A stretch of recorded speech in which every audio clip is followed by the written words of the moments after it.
Oh, isang tagay pa, Galina. Para tuloy-tuloy ang saya natin. Teka, kakatagay ko lang ah. Ako na naman. Aba, kanina pa yun eh. Alam mo, lasing ka na. Hindi mo na alam ang ikot mo eh. Oh, ito. Kunin mo na. Huwag ka nang maarte. Inuuto mo akong hayop ka eh. Hindi pa ako lasing ha. Ito naman. Sige na, kunin mo na. Para sa akin to. Isang tagay lang. Ikaw talaga. Sige na nga. Isa na lang ha. Walang tagay ko na to. Inabot ko ang basong hawak ni Diego. Sabay tungga ng lamang alak. Kahit lasing na ako, ramdam ko pa rin ang init na gumuguhit sa aking lalamunan. Napatingin ako sa lalaking kainuman ko.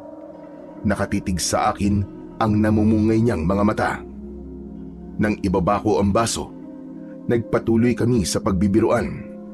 Pero ilang sandali lamang, naramdaman ko ang mainit niyang palad sa aking mga hita.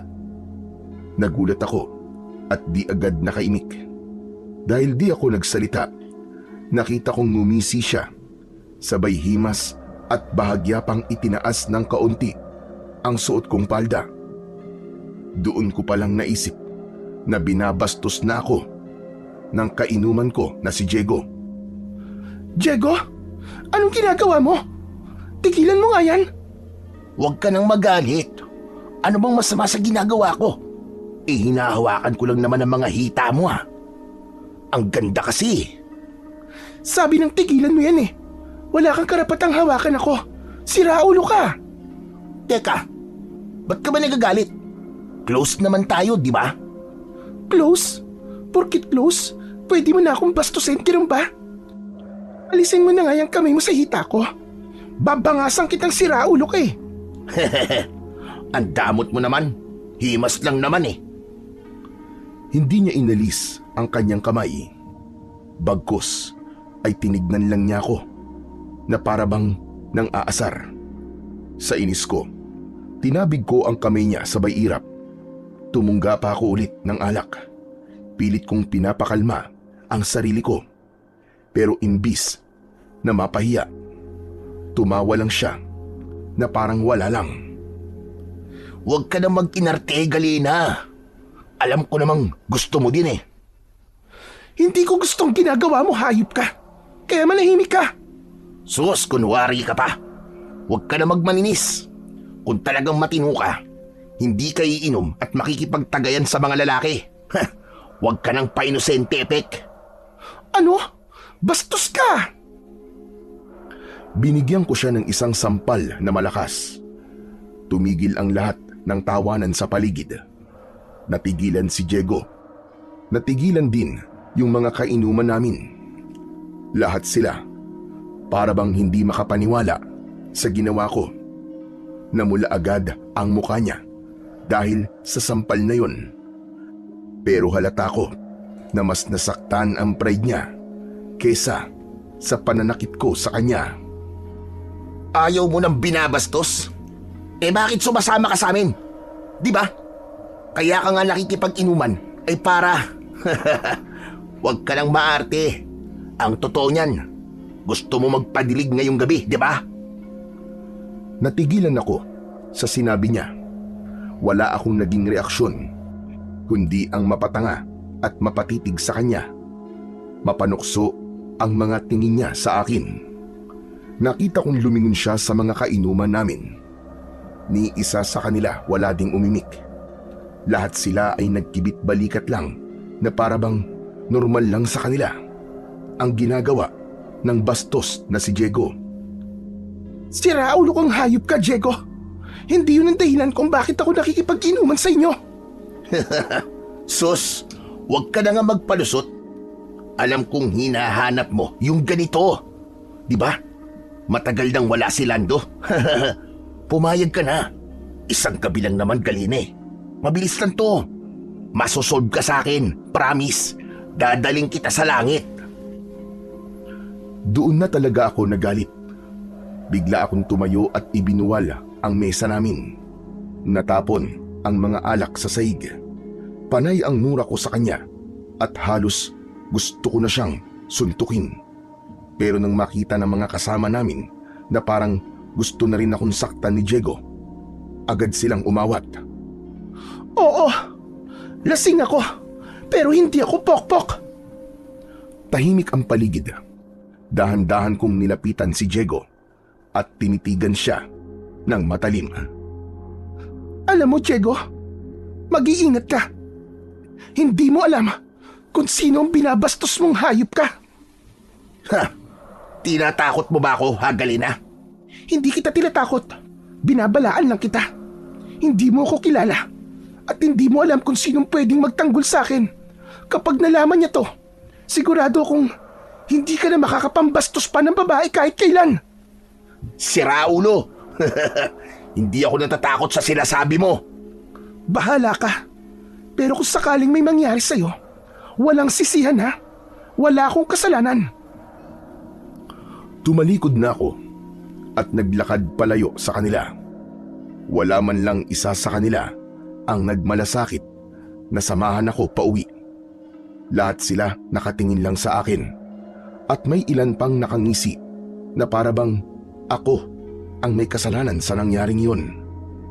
Binaliwala ko na lang yun at nagpatuloy na ako sa paglalakad. Pero dahil sa sobrang inis ko, hindi ko maiwasang magsalita habang naglalakad. At dahil sa tama ng alak, hindi ko na makontrol ang emosyon ko. Mga walang kwentang nilalang. Akala mo kung sino mga gwapo? Pwe, akala nyo madadali nyo ako? Wag ako, mga chong. Solido. Hindi nyo ako mauuto. Mga siraulo kayo. Mga ulol. Lasing na talaga ako noon. Umiikot na ang paligid sa paningin ko. Pero tuloy pa rin ako sa kakadaldal. Naglakad ako sa kalsada, pasuray-suray. Bigla akong ilan at napatingin sa unahan. Madilim doon kasi patay ang mga ilaw sa poste. Napansin kong parang may gumalaw sa likod ng puno. Sino nandyan? Akala mo matatakotin ako? Lasing ako, oo, pero hindi ako tuwag. Walang sumagot sa akin. Ilang segundo pa, napailing na lang ako at nagpatuloy sa paglalakad. Mga walang modo, mga bastos, mga pangit.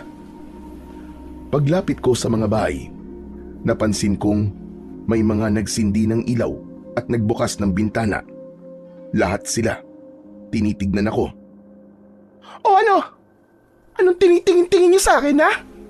Ngayon lang ba kayo nakakita ng magandang laseng? Biglang may sumigaw na babae, si Aling Marites, na lumabas pa ng bahay niya. Nakapamewang pa siya habang tinitignan ako.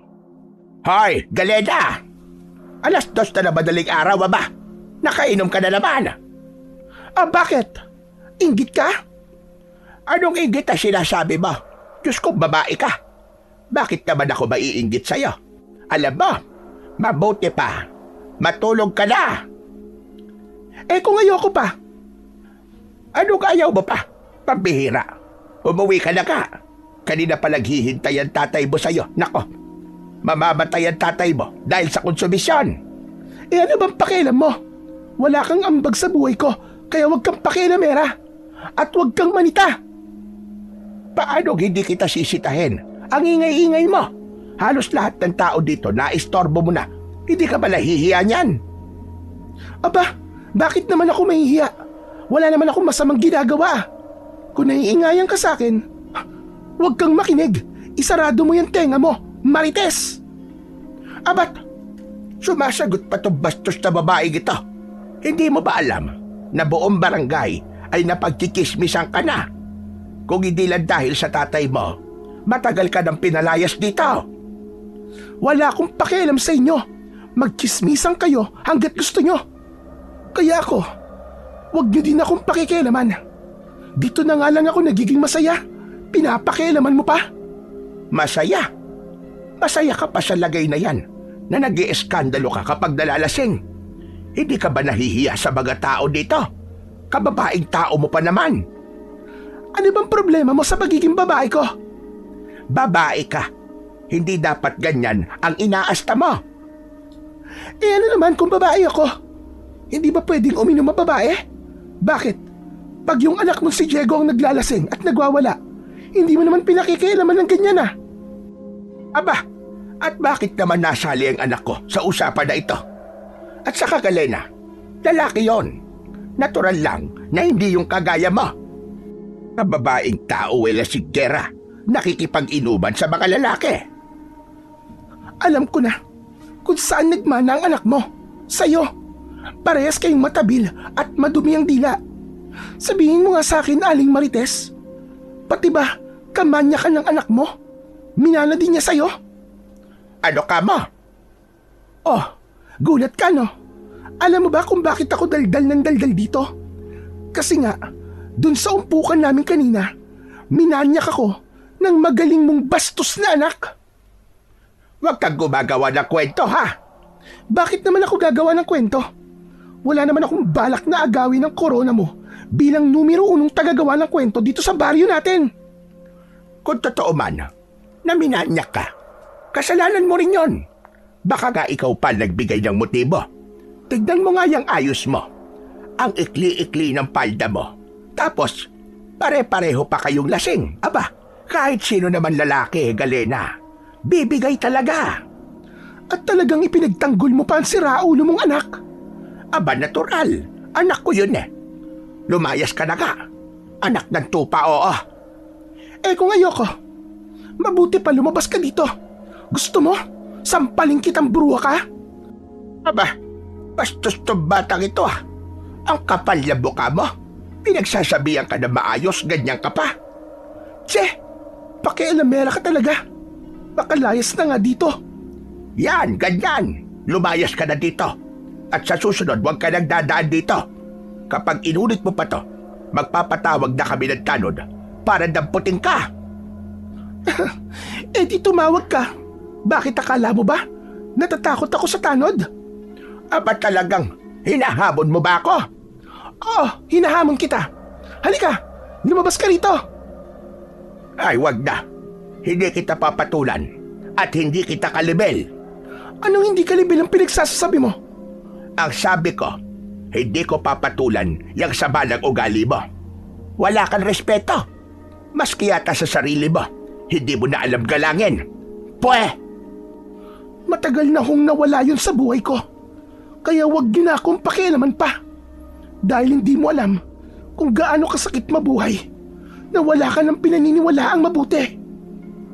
Natigilan si Aling Marites sa sinabi ko. Tahimik siyang pumasok muli ng kanilang bahay at isinara na ang mga pinto at bintana. Ako naman ay naglakad na din palayo. Tahimik ang kalsada, pero ang ingay sa loob ng isip ko ay tila nagsisiksikan. Yung mga ilaw ng poste, nagmumukang mga bilog na gumagalaw sa harap ko. Amoy alak ang hangin, o baka ako lang yun. Basta ang alam ko, mabigat ang dibdib ko. Para bang may gustong sumabog, pero wala akong lakas na ilabas. Umupo ako sa tabing kalsada. Malamig ang semento sa ilalim ko. Pero hindi ko na alintana. Ang mga lamok nagsisimula ng mga gat, pero wala na rin akong pakialam. Nailing ako habang hawak pa rin sa kamay ko ang isang bote ng alak. May konting laman pa. Tinungga ko na rin nang walang pakundangan. Nalasahan ko ang pait, pero ayos lang. Mas gusto ko yung ganitong pait. Yung ganitong sakit. Hindi tulad ng sakit na pinagdadaanan ko sa aking buhay. Pagkaubos ko ng laman, binitiwan ko na ang bote. Gumulong yun sa kalsada. Tumama sa bato at huminto sa tabi ng kanal. Pinanood ko lang habang umiikot-ikot hanggang sa tuluyang tumigil. Yan. Ganyan ako. Paikot-ikot. Tapos, biglang hihinto. Walang direksyon. Anak ng putya naman oo. Bakit ganon? Lahat sila may sinasabi. Pero wala naman talagang nakakaintindi sa akin. Hinaplos ko ang tuod ko. Nanginginig. Hindi ko alam kung sa alak o sa hiya. Pero totoo, nakakahiya nga. Nakakahiya ang lahat ng mga ginagawa ko. Pero wala naman akong magawa dahil wala naman ibang makikinig sa akin. Napatingala ako sa langit. Madilim at walang bituin. Makauwi na nga lang at makatulog. Kung gigising pa ako di ayos. Pero kung hindi na, di wag. Hay nako, pesteng buhay to. Tumayo ako ng dahan-dahan at habang naglalakad ako papunta sa dulo ng kalsada, narinig kong may humintong motor sa tabi ko. Miss, mukhang napasobra ka. Ayos ka lang ba? Napahinto ako. Lumingon ako sa kanya at sinipat siya mula ulo hanggang paa. Medyo matangkad, maputi at mukhang bagong gupit. Magandang lalaki siya. Pero agad akong nairita. Ano bang pakialam mo? Concern lang naman. Baka mapahamak ka Madaling araw no, tapos madilim. Tapos nag-iisa ka pa. Wag mo nga akong pinakikialaman. Ano ka ba, pulis? Ang lakas ng loob mo. Hindi naman kita kilala. Tahimik lang siya habang tinitignan ko ng masama. Teka, ano bang pangalan mo Sino ka ba? Hindi kita kilala. Bago ka ba dito? Hindi mo na kailangan malaman. Basta, gusto ko lang siguraduhin na makakauwi ka ng maayos. Halika, sumakay ka na sa motor ko. Ihahatid kita sa inyo. Ba't ang kapal ng mukha mo Hindi nga kita kilala Ba't ako sasama sa'yo? Sino ka ba Wala akong masamang iniisip sa'yo, miss. Ihahatid lang kita sa inyo. Ituro mo sa akin kung saan ka uuwi. Ayoko! Huwag mo akong pilitin. Gusto mo yata ng away Sige, suntukan tayo dito. Hindi ako makikipagsuntukan sa isang babae. Hindi rin kita papatulan kasi lasing ka. Lasing? Oo, lasing ako. Bakit? So what? Bawal ba malasing Hindi naman masama ang uminom. Pero yung ganitong ginagawa mo, nakakahiya. Hindi lang para sa'yo, kundi pati na rin sa mga taong nagmamalasakit sa'yo. Walang nagmamalasakit sa akin. Kung meron man, matagal na siyang wala. Ako, baka pwede akong magmalasakit sa'yo. Natigilan ako. Tumingin ako sa kanya. Sabay iling. Ipinagpatuloy ko ang aking paglalakad palayo sa lalaking yon. Pero hindi pa man ako tuluyang nakakalayo, ay narinig ko ang tunog ng motor niya. Sinundan niya ako. Miss, saan ka ba nakatira? Doon, malapit na. Kaya wag mo na akong iatid. Sigurado ka ba? Oo nga. Okay, pero titignan pa rin kita hanggang sa makapasok ka sa bahay nyo. Bahala ka. Ang kulit mo. Naglakad ako papunta sa skinita.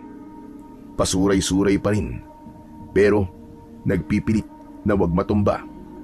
Pagdating ko sa may bakod namin, lumingon ako ulit. Naroon pa rin ang lalaki. Nakasakay sa kanyang motor at nakatingin sa akin. Sira ulo. Umiling ako at huminga ng malalim. Inabot ko ang kandado ng gate namin at marahang binuksan yun para hindi ito tumunog.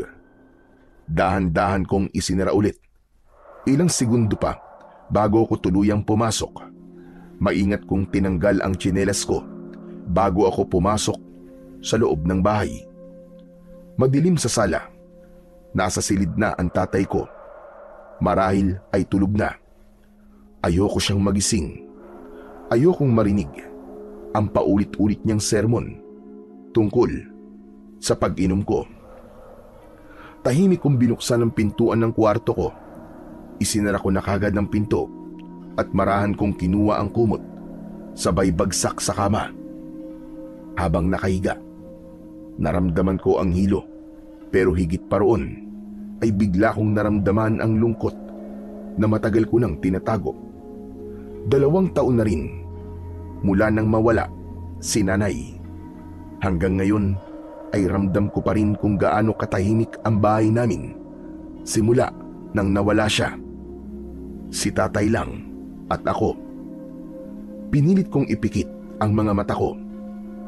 Pero bago ko tuluyang dalawin ng antok, sumagi sa isip ko ang itsura ng lalaki habang nakatingin sa akin na para bang may pakialam talaga siya sa akin. Napangiti ako ng bagya. Pagkatapos nun, tuluyan na akong pumikit. Sa unang pagkakataon, kahit lasing, parang gumaan ng koonti ang pakiramdam ko. Ngunit hindi pa man nagtatagal ay bigla akong nagising. Pero wala ako sa kwarto ko. Nakahiga ako sa isang malaking itim na bato.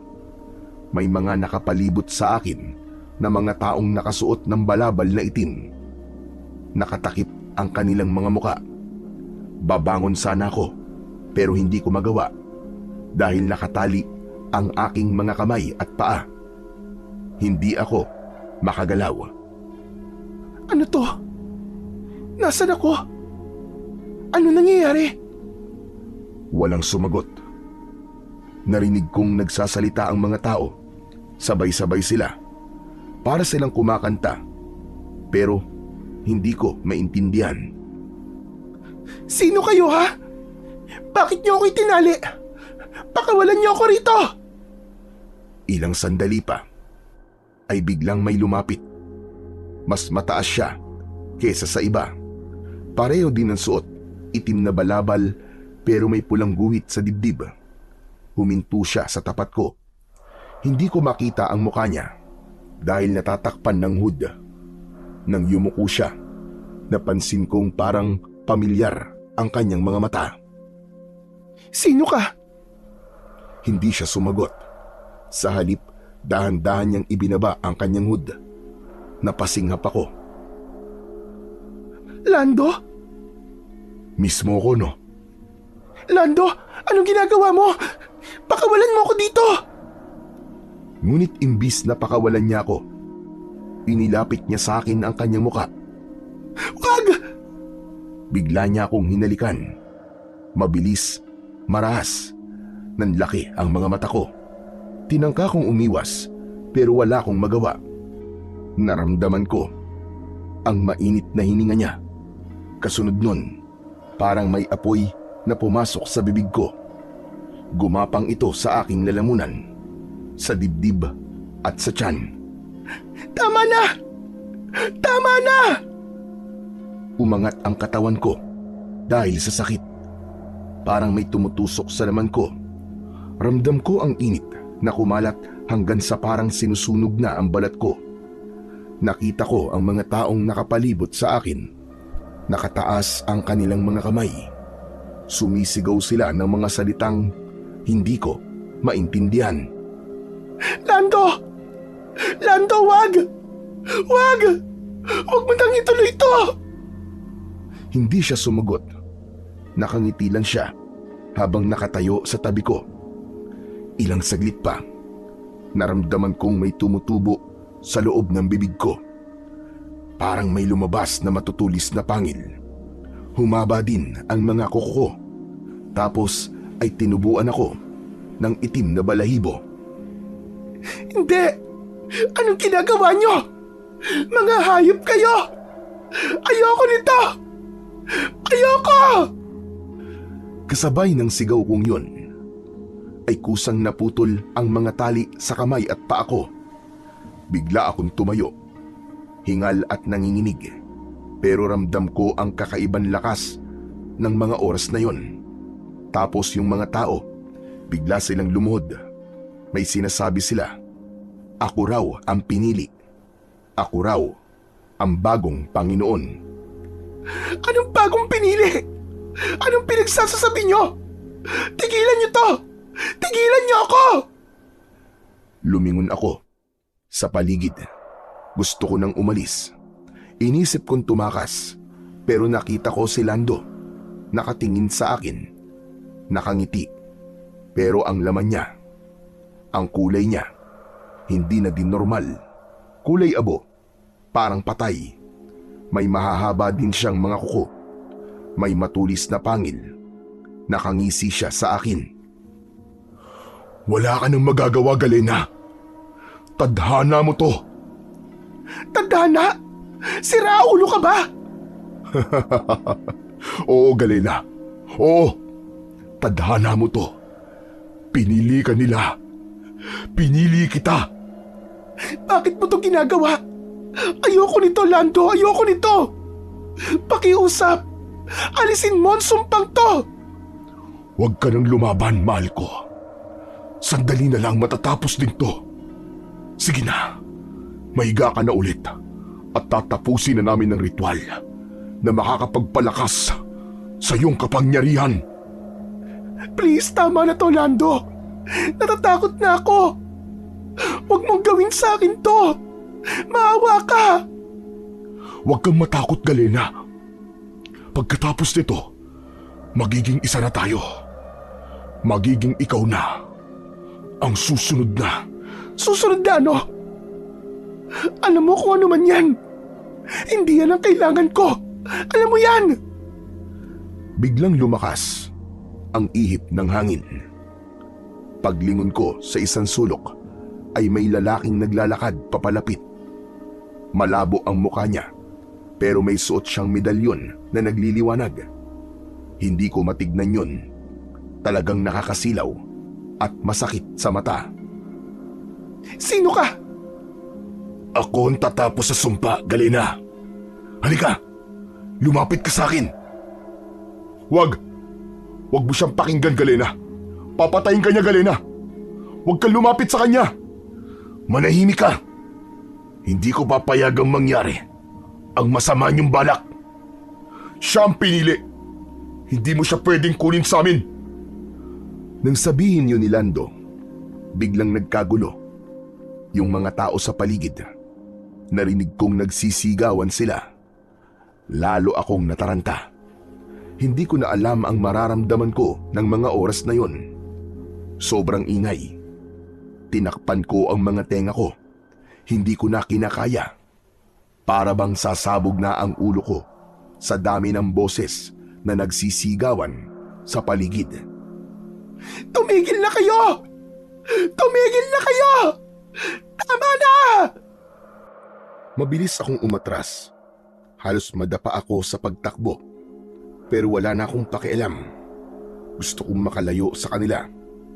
Sa lugar at sa mga matang nakatingin sa akin na hindi ko alam kung gusto kong sambahin o lamunin. Maya-maya pa ay narinig kong may mga yabag na humahabol sa akin. Hindi! Kailangan kong bilisan! Kailangan kong makalayo sa lahat! Ayoko nito! Ayoko sa inyo! Galena! Galena, tumigil ka! Hindi mo alam ang ginagawa mo! Bumalik ka dito! Ayoko! Ayoko! Patuloy akong tumakbo. Pero yung mga yabag, papalapit ng papalapit. Lumingon ako at nakita ko ang lalaking may suot na medalyon. May dala siyang isang malaking espada. Ilang sandali pa, bigla akong napatid. Masama ang pagkakabagsak ko sa lupa. Hindi kagad ako nakatayo. Kitang-kita ko ang lalaki.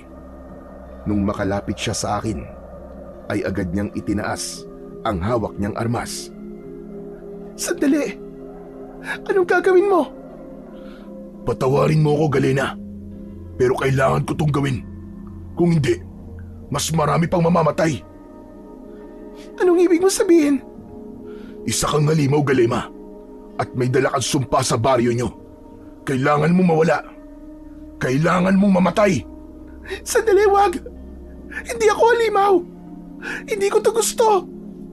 Parang awa mo na! Wag mo akong saktan! Hindi ko din to gusto, Galena. Pero nandyan na yan. Hindi na mababawi. Pakiusap! Wag! Maawa ka! Walang isang kisap mata. Bigla niyang iwinasiwas ang dala niyang espada. Naramdaman ko sa aking leeg ang matalas at malamig na bakal. Sa pagkakataong yun ay para bang bumagal ang oras. Agad na bumulwak ang dugo mula sa aking leeg.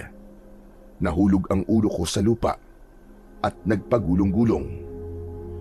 Bigla akong napabangon. Isa pala yung masamang bangungot. Ang katawan ko nanginginig. Tuyong-tuyo din ang aking lalamunan. Agad kong hinawakan ang leeg ko. Buo pa naman. Walang laslas at lalong higit. Nakakabit pa din sa aking katawan. Diyos ko! Salamat po! Panaginip lang pala. Bumangon ako. Gusto kong uminom ng tubig. Dahan-dahan akong naglakad palabas ng pintuan ng aking silid. Paglabas ko ng pinto, hinanap ko kagad si tatay. Pero wala siya. Dumiretso ako sa kusina para uminom. Nang matapos ay sumilip ako sa labas. Umaga na pala. Tay? Tatay Ben? Walang sumagot sa akin. Lumabas ako ng bahay at hinanap siya sa aming bakuran. Pero wala din siya doon. Napakunot noo ako. Kadalasan kasi, kapag nahuhuli akong gumising sa tatay ko, ay nakikita ko na siyang abala sa mga gawaing bahay. Naghanap pa ako sa likod at ganun din sa harap ng bahay namin. Pero wala siya. Maya-maya pa ay napansin ko ang ilan naming kababaryo na nagtatakbuhan sa iisang direksyon. Lumapit ako sa may gate para makiusyoso. Isang bata ang hinarang ko at tinanong ko kung ano ba ang nangyayari. Nagulat ako nang sabihin niyang papunta siya sa ilog dahil meron daw doon natagpuan na bangkay. Bumilis ang tibok ng puso ko nang marinig ang sinabing yun ng bata. Kinabahan ako. Naisip ko ang aking tatay. Sinundan ko ang agos ng tao papunta sa may ilog. Diyos ko! Sino kaya ang biktima? Wag naman sana. Nang makalapit ako, ay nakita ko ang bangkay. Nakahandusay ito sa batuhan. Maputla na ang kanyang kulay. Tapos may malaking sugat ito sa leeg, pababa sa kanyang tiyan. Walang natirang lamang loob, para bang nilapa ng kung anong nilalang. Hindi pwede to. Hindi to totoo. Maya-maya pa, may narinig akong iyak sa gitna ng mga tao. Mukhang bagong dating lang din ito. Anak ko! Diego, anak ko! Diyos ko po! Anong ginawa nila sa anak ko? Diego! Niyakap niya ang katawan ni Diego. Nanginginig at umiiyak ng malakas. Sinubukan siyang aluin ng mga tao at ilayo sa bangkay, pero ayaw lumayo ni Aling Marites. Nagagalit siya, umiiyak. Halo ang kanyang emosyon. Hindi! Hindi ito totoo! Sino ang pumatay sa anak ko? Sino ang pumatay sa kanya? May ilang nagsalitang mga matatanda sa baryo. Ang sabi nila, biktima daw ng aswang. Napatitig ako sa mga tao. Tapos kay Diego at kay Aling Marites. Doon nagtama ang mga mata namin ng babae. Ikaw! Ikaw! Anong ginawa mo sa anak ko? Anong sinasabi niyo, Aling Marites? Tinatanong kita, anong ginawa mo sa anak ko? Hindi ba't ikaw lang ang nakaalitan niya kagabi? May sinabi ka sa akin bago ka umuwi. Anong ginawa mo sa kanya? Bakit mo siya pinatay? Hindi po. Hindi ko po pinatay si Diego. Hindi ko magagawa yan. Nauna akong umuwi sa kanila kagabi. At alam mo yan. May nagsalitang lalaki. Agad akong napalingon. Isa yun sa mga lalaking nakainuman ko kagabi. Sinabi niyang pinagbantaan ko daw si Diego bago ako umalis. Hindi totoo yan. Hindi ko siya pinagbantaan ng ganyan. Oo, nagalit ako sa kanya. Pero hindi ibig sabihin nun, napapatayin ko siya. Oo, nag-away kami bago ako umuwi. Natural lang naman yon dahil nagalit ako sa pambabastos na ginawa niya sa akin. Pero hindi ako ang pumatay sa kanya. May ilang nagbulungan. Halata ang pag-aalinlangan sa mukha nila. Ang lahat ay nakatingin sa akin. Hindi man nila direktang sinasabi, pero alam kong ako na talaga ang pinagbibintangan nila. Teka, sandali lang mga kasama. Hindi niyo naman pwedeng basta-basta lang akusahan ng anak ko nang walang matibay na ebidensya. Hindi mamamatay tao si Galena. Bigla akong napalingon sa nagsalita. Si tatay, nakita ko siyang nasa gitna ng mga tao. Galit siya, pero napansin kong nanginginig ang kanyang mga kamay. Nilapitan niya ako at agad na hinawakan ng kamay ko ng maigpit. Kilala ko ang anak ko. Matigas ang ulo, oo. Pero hindi siya mamamatay tao. Hindi siya kasing sama ng iniisip nyo. Kung may nangyari man kay Diego, hindi si Galena ang may gawa niyan. Hindi siyang may gawa. Sigurado ka ba, Ben? Walang kaaway ang anak ko, maliban sa kanya. Saka, galit na galit sa akin niyang kagabi.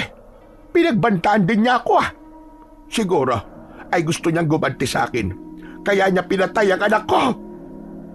At bakit naman kita gagantihan, Aling Marites? Mababaw na away lang naman yun sa ating kagabi. Sinagot lang kita ng mga pabalang kasi gusto kitang inisin. Hindi sapat na dahilan yun para pumatay ako ng tao. Diyos ko naman. Alam ng Panginoong Diyos, wala akong ginawang masama. Tumigil ka na. Aminin mo na lang. Kahit pilit mong itanggi ito, lalabas at lalabas din ang totoo, Galena. Walang lihim na hindi nabubunyag. Napalunok ako nang marinig ang sinabi niya. Lumapit siya sa akin at halos ilang hakbang na lang ang layo namin sa isa't isa. Dinuro niya ang mukha ko. Magdasal ka na, Galena. Magdasal ka na. Dahil kapag napatunayan kong ikaw talaga ang may gawa nito sa aking anak, hindi ako matutulog hanggat hindi kita napaparusahan. Ipaghihiganti ko ang anak ko. Tandaan mo yan. Marites, tama na yan. Wala kang karapatang husgahan ng anak ko. Wala ka pang alam. Hintayin mo matapos ang investigasyon bago ka magsalita. Antayin mo mga pulis. Pulis! Wala akong tiwala sa mga yan. Anak ko ang pinatay. Anak ko ang nilapan ng kung sinong demonyo. At kung si Galena nga ang may kinalaman dito, hindi lang anak ko ang mamamatay. Lahat tayo. Kaya mga kababaryo, mag-ingat kayo sa Galena na yan. May sa demonyo babaeng yan. Baka nga lahat ng taong nawawala dito sa atin ay siyang may kagagawan. Ang mukha ni Aling Marites, puno ng galit at puot. Hindi ko siya masisisi. Alam kong masakit ang pinagdadaanan niya. Alam ko kung gaano kasakit ang mawalan ng mahal sa buhay. Pero hindi rin naman ako papayag na ako ang sisisihin niya.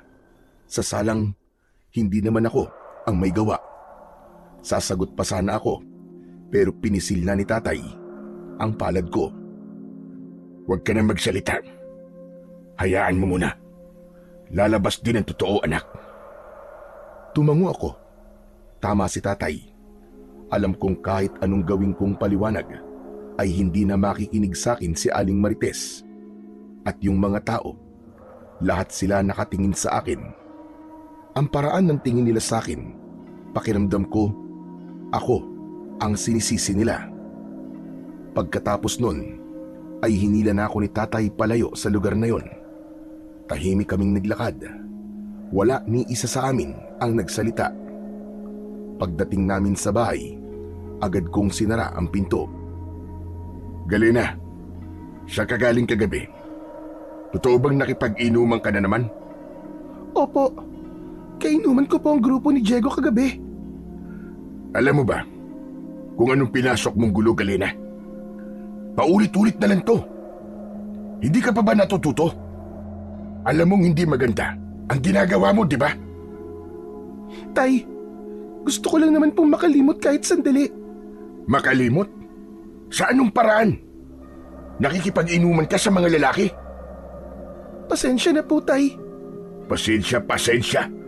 Sa tingin mo, sapat na yan para maayos ang gulong to, Galena? Sabihin mo nga sa akin ang totoo.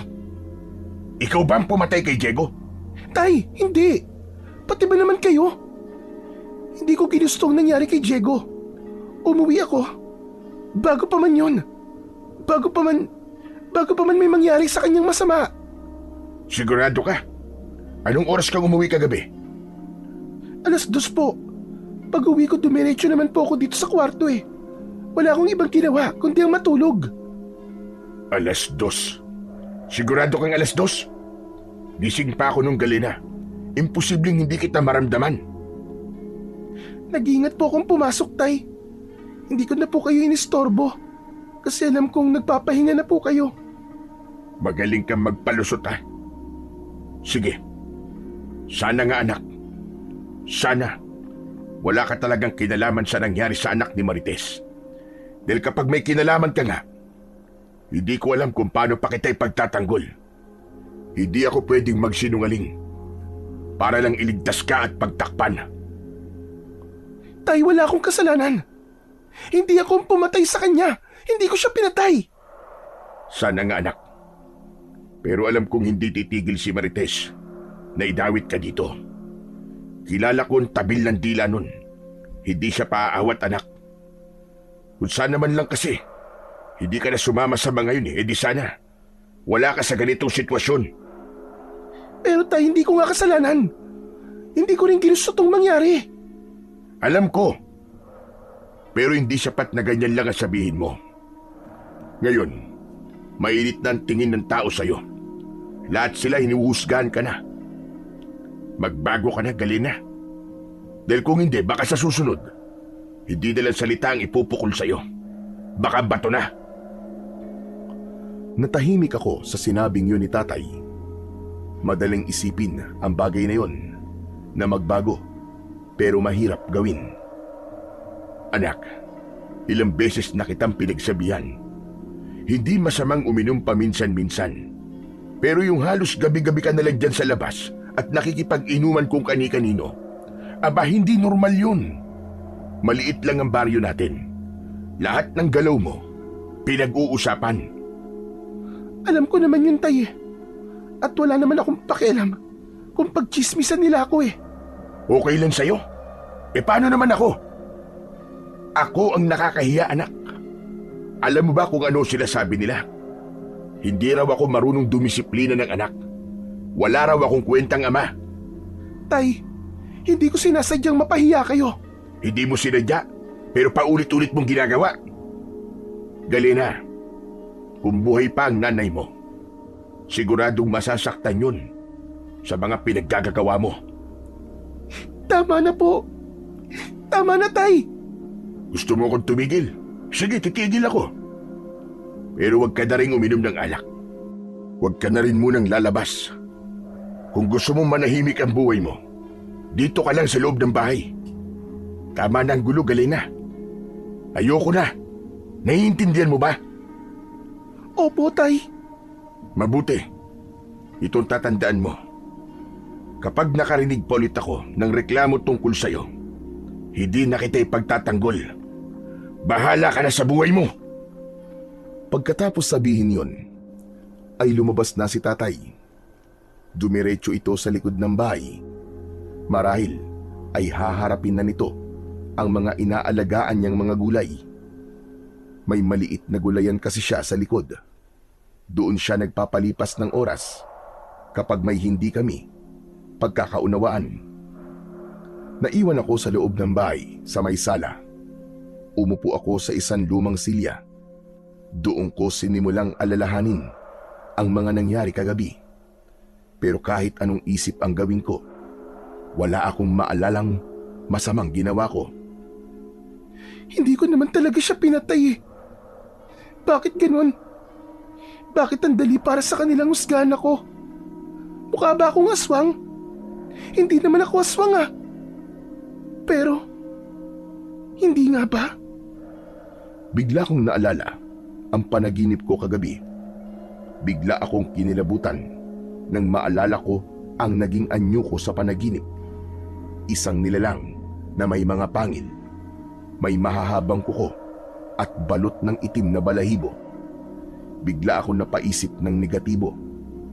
Pero bigla ko din yung binawi at sinabi sa sarili ko na hindi talaga ako ang pumatay kay Diego. Tumayo ako at lumapit sa bintana. Nagkakagulo pa din ang mga tao sa kalsada. May ilan na nag-uusap tungkol sa nangyaring pagpatay kay Diego.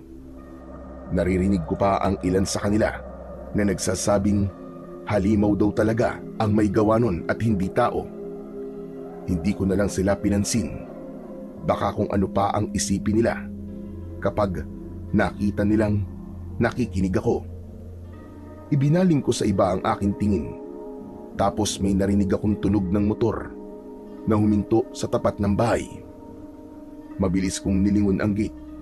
Sa una ay hindi ko pa makilala kung sino yun. Pero nang tumigil ang motor, agad kong nakilala ang lalaki. Siya yung nag-alok kagabi na ihatid ako pauwi. Natuwa ako. Naisip kong pwede niyang patunayan ang alibay ko na nakauwi ako bago pa man may mangyaring masama kay Diego. Siya ang makapagpapatunay. Agad akong lumabas ng pintuan at tumakbo sa harap. Pero pinaandar na niya ang motor niya, sabay alis. Hoy! Sandali lang! Mag-uusap tayo! Sandali! Pero itinuloy pa rin niya ang pag-alis. Naiwan akong tulala sa harap ng gate namin. Nagsasalitang mag-isa. Bakit siya umalis? Ayaw niya akong kausapin? Bumalik na ako sa loob ng bahay. Wala pa doon si tatay. Marahil ay nasa likod pa rin siya sa gulayan. Umupo ako sa upuan at napayuko. Hindi ko na alam ang gagawin ko. Maya-maya pa ay bigla akong napatingin sa labas nang marinig kong may humintong sasakyan. Ilang sandali pa ay bumungad na ang dalawang nakaunipormeng pulis. Kinabahan ako. Alam kong itinuro na ako ng mga kasama ko sa inuman o kaya naman ay ni Aling Marites. Magandang umaga po.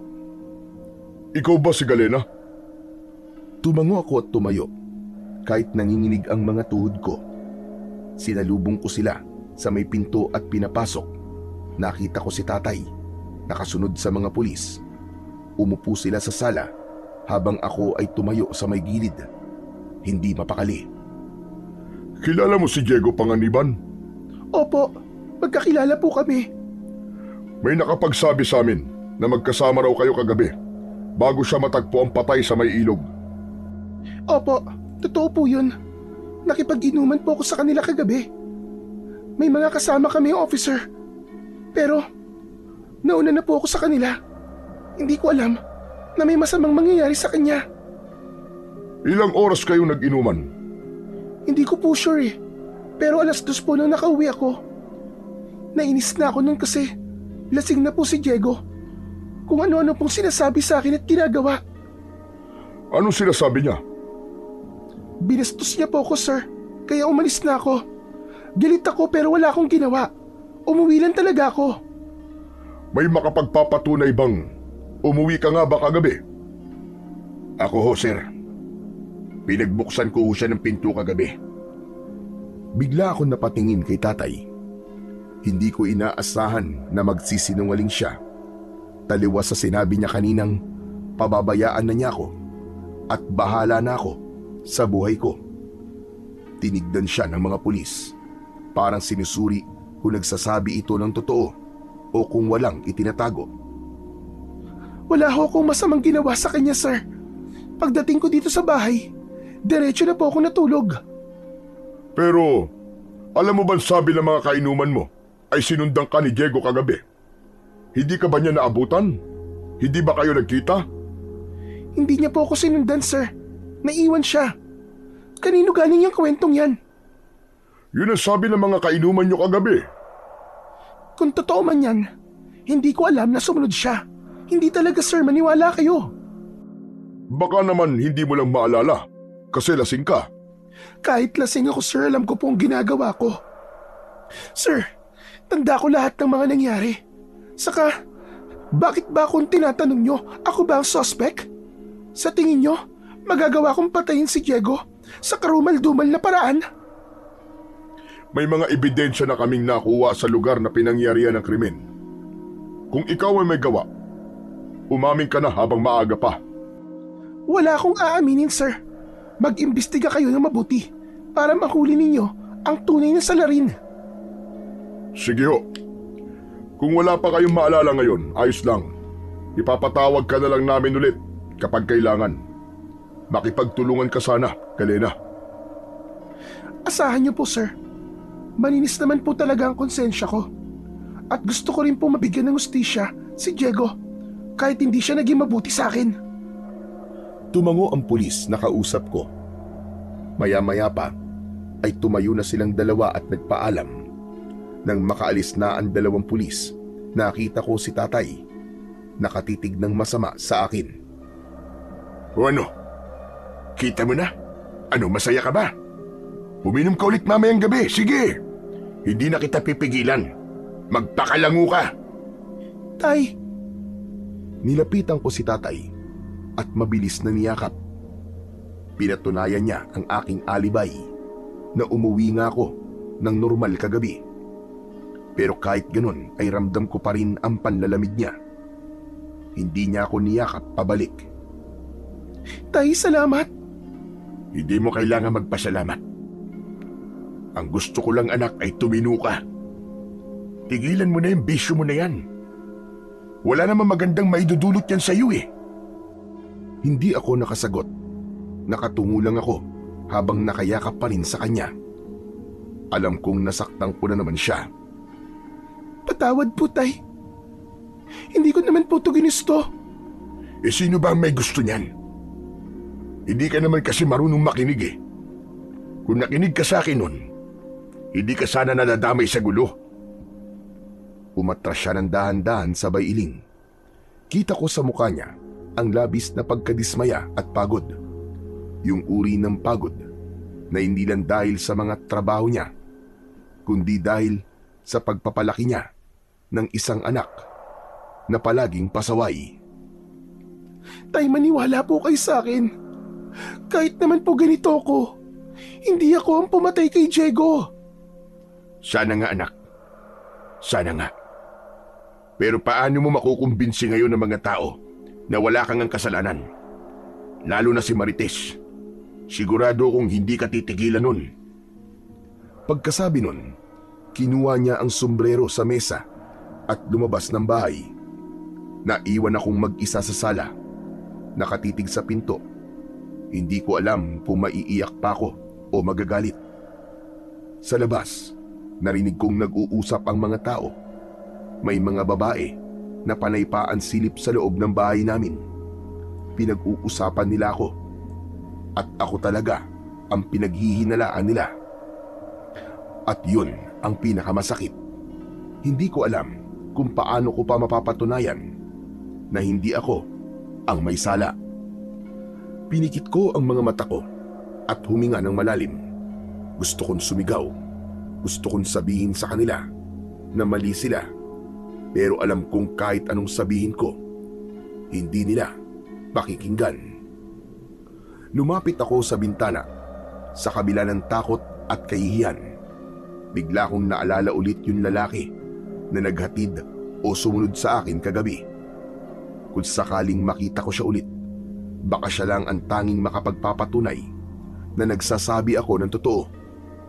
Siya lang ang pwedeng magligtas sa akin sa lahat ng ito. Sana bumalik ka. At sana, tulungan mo ko. Ilang minuto ang nakaraan.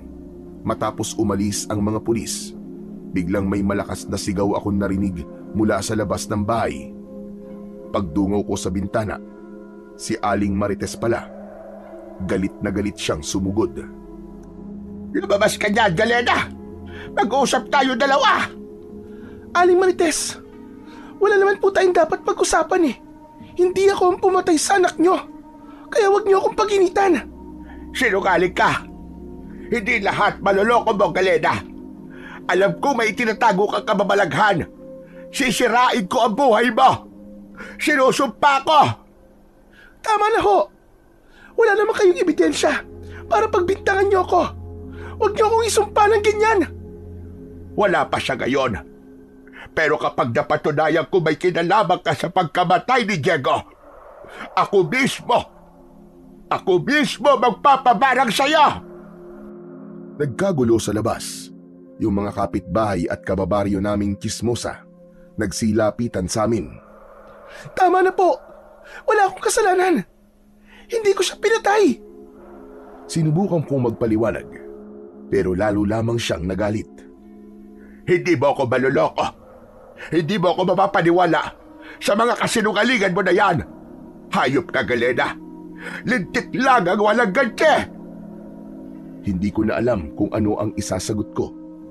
Parang gusto ko nalang lumubog sa hiya at takot habang patuloy siyang nagwawala. Hindi ako lumabas ng bahay. Pinilit kong pakalmahin ang sarili ko para hindi ko mapatulan ang matanda. Alam ko ang sakit na nararamdaman niya. Kaya naman, pinilit ko ang sarili kong unawain na lang ang lahat. Pagkalipas ng ilang minuto, sa wakas, kusa na din siyang umalis. Doon lang ako nakahinga ng maluwag. Pero hindi pa rin mawala sa isip ko ang sinabi niya. Habang nakaupo ako, muli ko ulit naisip ang lalaki. Siya lang talaga ang makapagpapatunay na nagsasabi ako ng totoo. Naisip ko na kung makakausap ko siya ulit, baka matulungan niya akong linisin ang pangalan ko. Kinabukasan, lumabas ako para hanapin siya. Dumiretso ako sa mga tindahan at nagtanong-tanong, pero walang nakakakilala sa kanya. Hanggang sa napadaan ako sa bahay ng kapitan at doon ko nakita ang lalaking hinahanap ko. Lumapit ako sa tarangkahan at tumawag. Agad na lumapit si kapitan at tinanong kung ano ang kailangan ko. Hindi na ako nagpaligoy-ligoy pa at sinabing kailangan kong makausap ang lalaki. Tinawag siya ni kapitan sa pangalang Randy. Kaagad naman siyang lumapit sa akin. Pwede ba kitang makausap? Okay lang. May kailangan ka ba sa akin? Ikaw yung nagatid sa akin pa uwi ng isang gabi, di ba? Naaalala mo ba yun? Ha?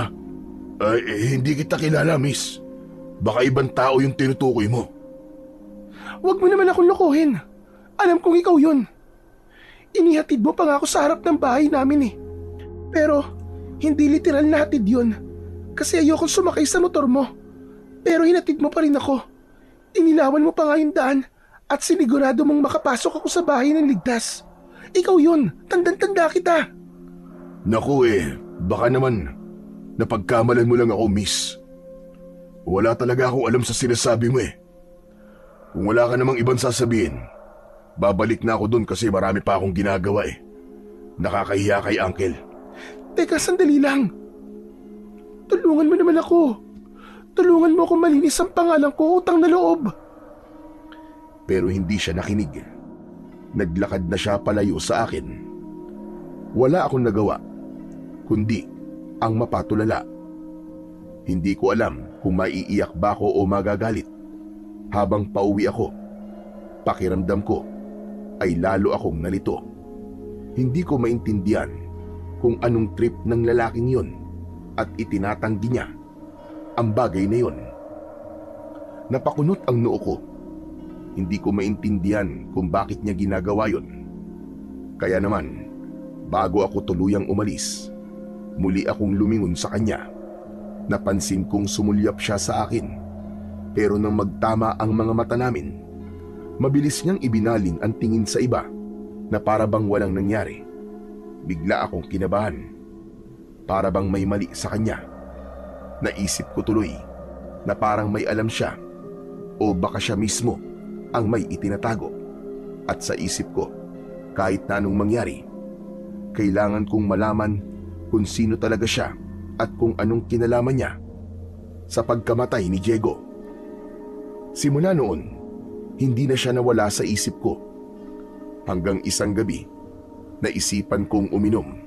Galing ako sa tindahan, bumili ng isang bote ng gin. Uuwi na sana ako para dun na lang sa bahay mag-inom. Pero bigla kong nakita si Randy na naglalakad papasok sa isang iskinita. Agad akong nagdesisyon na sundan siya. Nakita kong papunta siya sa gubat. Maingat ang aking mga kabang. Ayokong marinig niya ako o mahuli niya dahil malakas ang kutob ko na walang magandang gagawin ang lalaking yun. Gabi na ng mga oras na yun at mabuti na lang ay maliwanag ang buwan. Huminto siya sa isang parte ng gubat na malinis sa tabi ng isang malaking bato. Doon ko siya nakita, nakayuko at gumuguhit sa lupa. Paikot hanggang sa mabuo ang isang malaking bilog.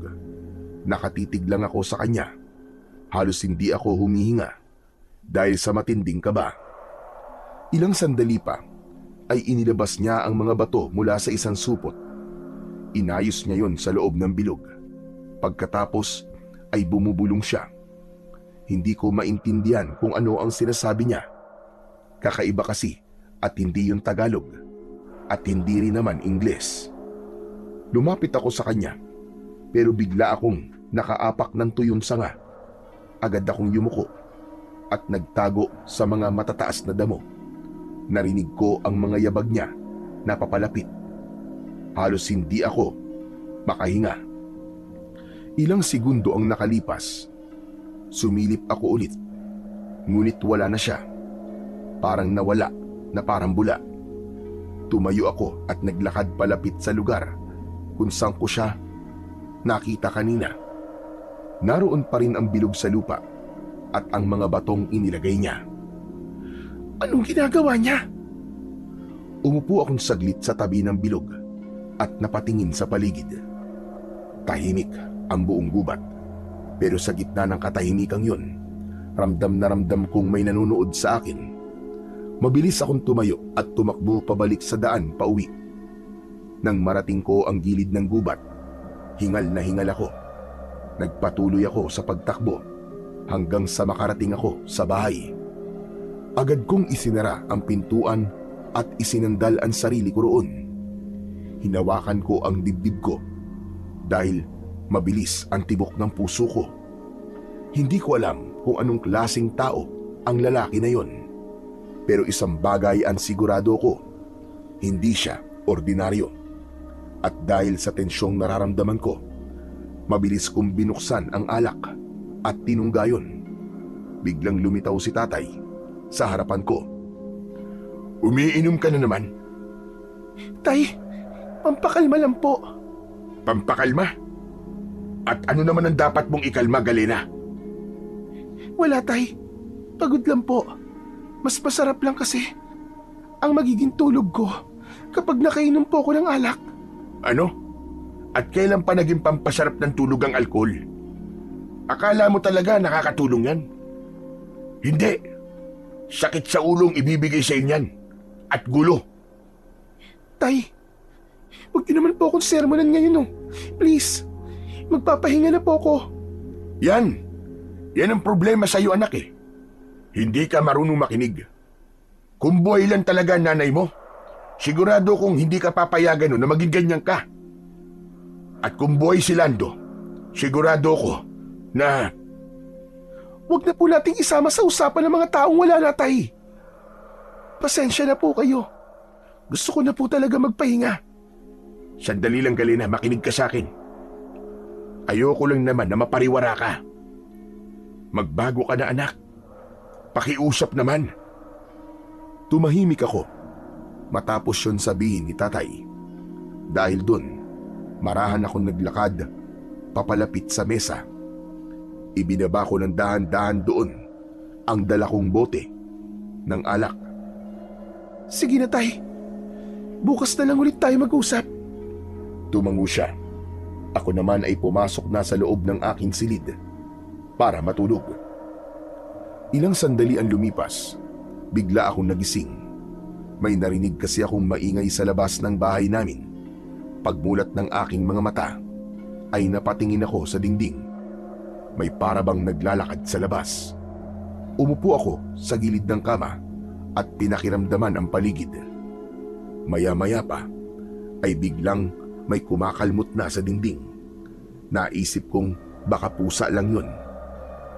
Hihiga na sana ako ulit, pero bigla akong nakaamoy ng mabaho. Para bang bulok na karne. Napasinghap ako. Ano yun? Ang baho ah! Maya-maya pa, may narinig akong malakas na ungol sa labas. Para bang galing sa lupa. Kasabay ng tunog na yun, ay meron ding nagkukutkot ng lupa. Tumayo ako at marahang lumapit sa dingding. Idinikit ko ang tenga ko at pinakinggan ng mabuti ang tunog.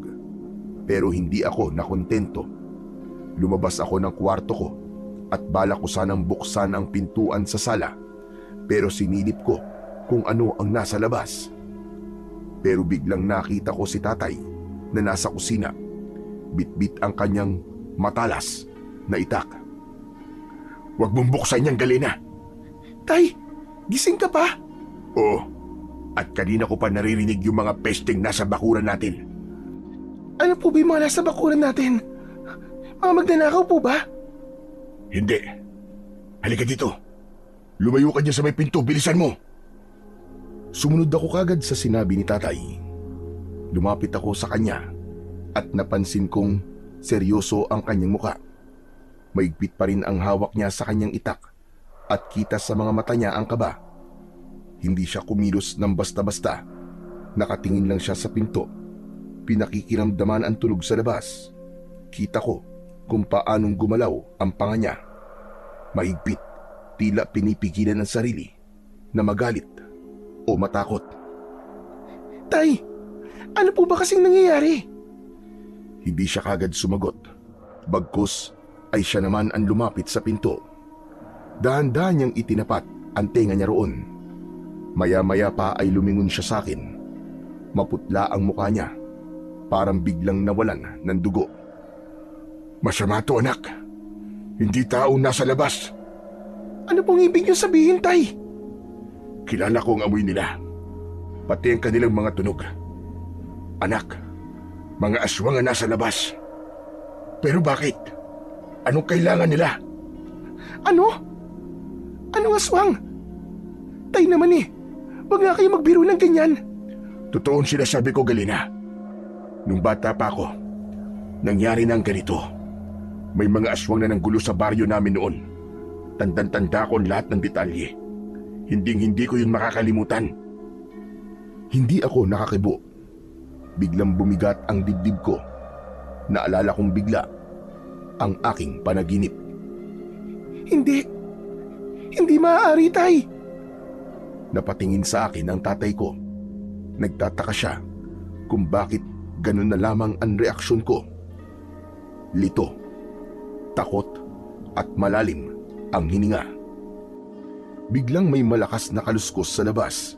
Kasunod ang malalim na ungol at alulong ng mga aso. Anong gagawin natin? Hindi sila pwede makapasok dito sa loob, Tay. Lumapit ulit ang aking tatay. At sa tabi ko, paulit-ulit niyang sinabi na wag akong aalis sa tabi niya. Muling kumalabog ang dingding, mas malakas. Parang may kung anong malakas na nilalang na gustong wasakin ito.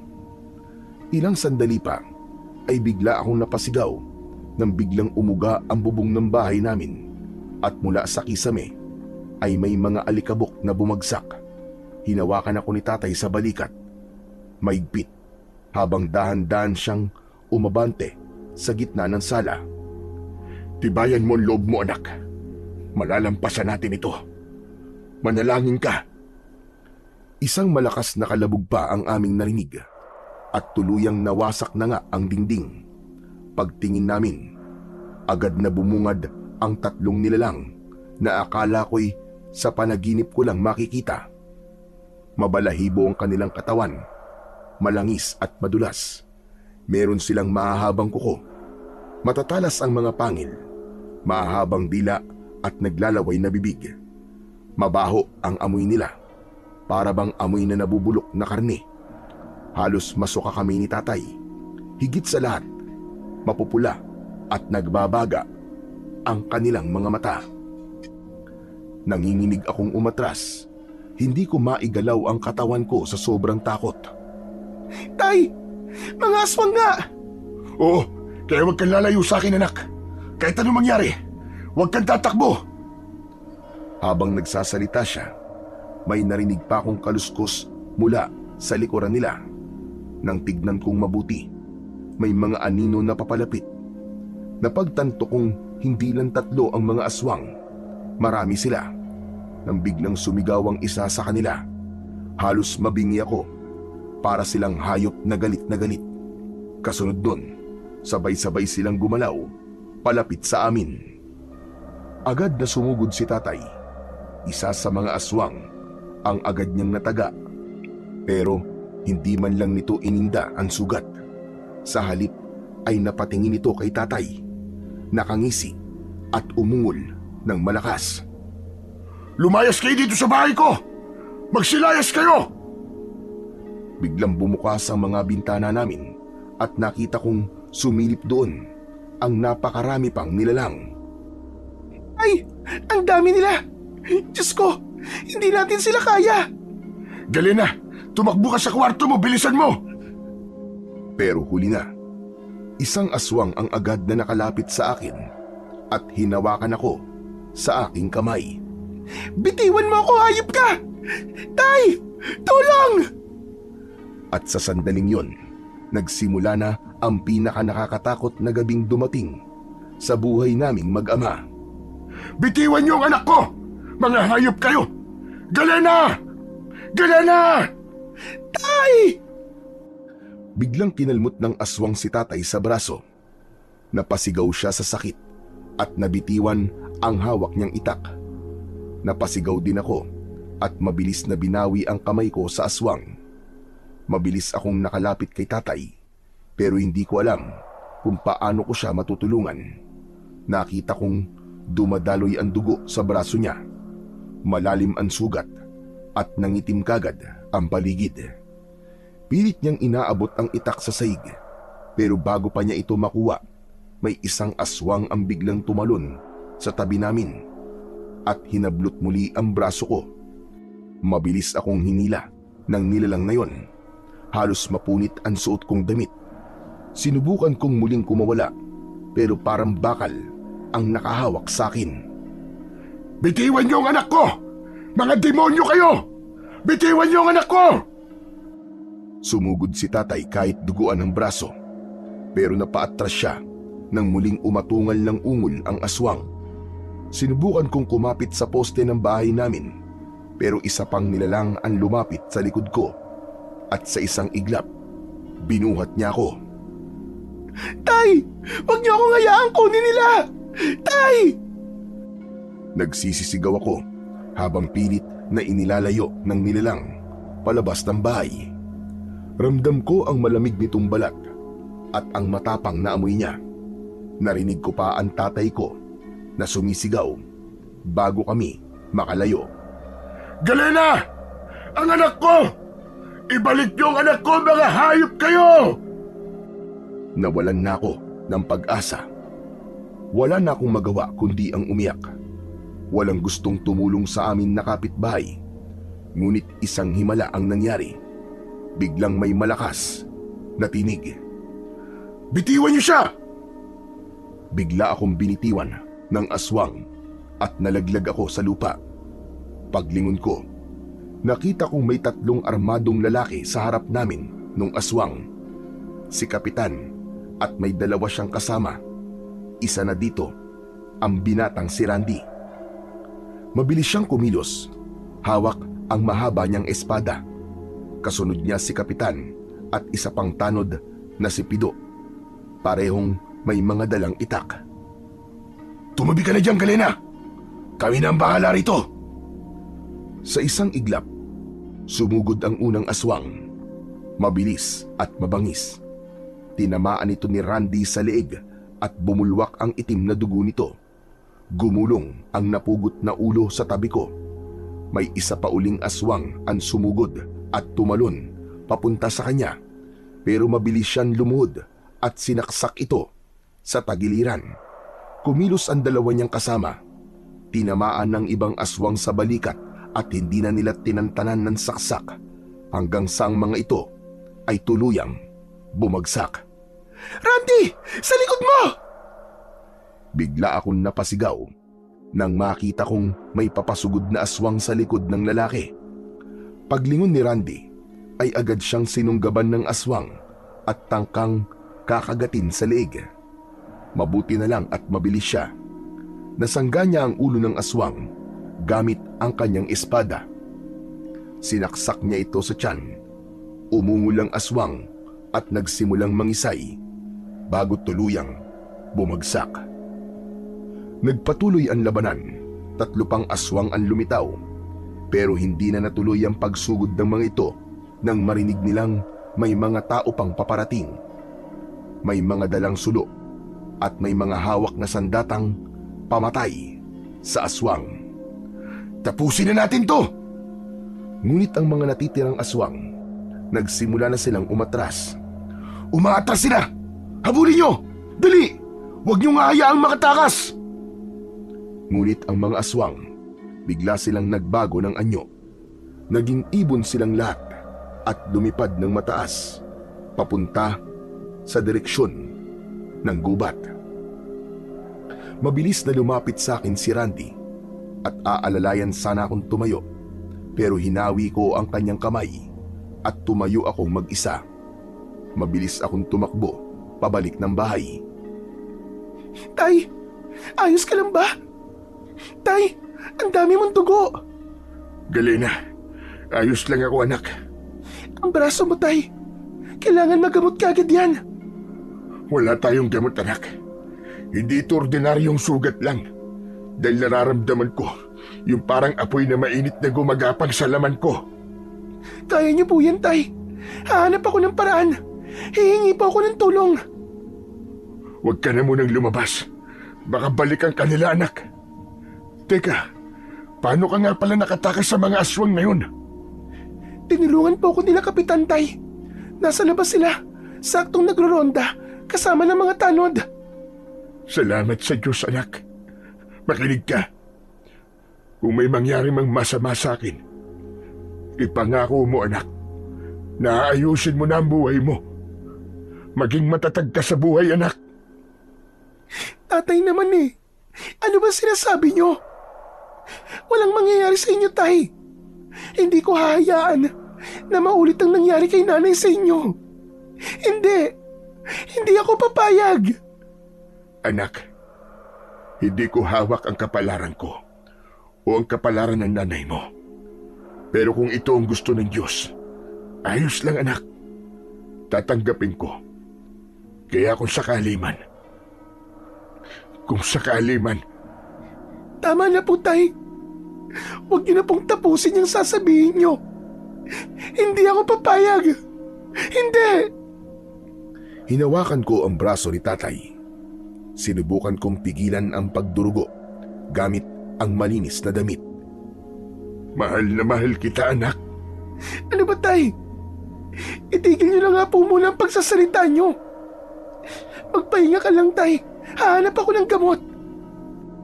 Dahan-dahan akong bumitaw kay tatay upang puntahan sana si Aling Rosa, ang nag-iisang albularya sa baryo namin.